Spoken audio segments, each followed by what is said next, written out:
to the military camps. As we marched through town, the women would watch from the upper windows of the buildings which were still standing. Some of the guys would throw gum or cigarettes to them, which they accepted without any sign of thanks. It seemed a little odd to us, but at the time, we knew nothing about the fact that the Air Force had killed about 25,000 of them while trying to destroy the harbor and port facilities while the Germans occupied the town. Unfortunately, the aim of the Air Force is pretty bad. If they miss their target by 5 miles, it is not an unusual occurrence. Of course, that is the reason the British went to carpet bombing, as they realized soon that the accuracy was not possible, so just bombed the heck out of it anyway. But to get back to how I won the war, we marched through town and out to one of the number of camps named after cigarettes. I don't remember which one we went to, but in a couple of days we marched back to the harbor and loaded on one of the passenger trains parked in the yards, the rail yards. An interesting feature of the loading area was that they had built a fence to shield the GIs from the latrine before getting on the train. But this was open to the town on the other side. They were just slit trenches through town.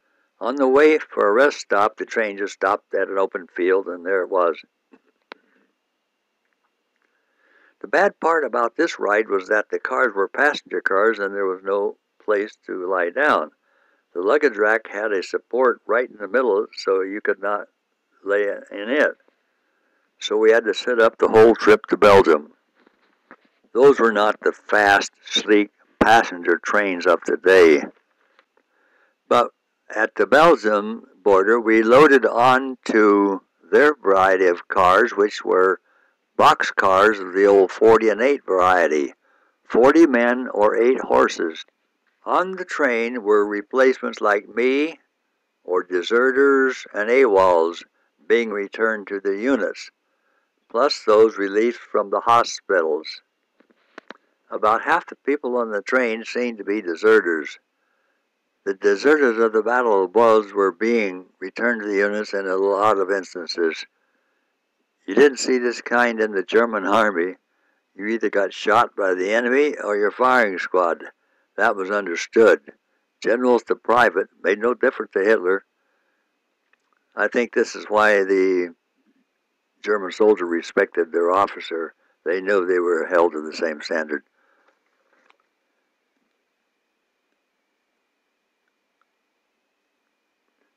In one place, I heard cat calls and derision calls towards men of the 28th Division. I knew nothing about what was going on because I didn't know about the debacle the 28th suffered at the Battle of the Bulge. These must have been some of the wounded being returned to units who thought the 28th ran when it should have fought. In any case, it was a surprise to me, the accusations towards the 28th expressed by soldiers with me. At one place we were chugging along about 20 miles an hour when a car jumped the tracks. Remember, the Air Force had done their best to destroy the transportation system, which they did pretty well. Even the tracks we were on were not very good, and we could not go very fast. Eventually, we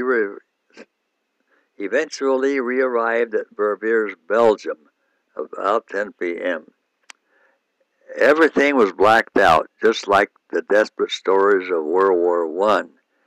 We unloaded in the dark, just like I had read about in the books I got at the Seattle Library. We marched out a couple miles to an abandoned factory where the replacement depot was located. We were there 3 or 4 days until the front advanced further inland. Then we were moved down to Verviers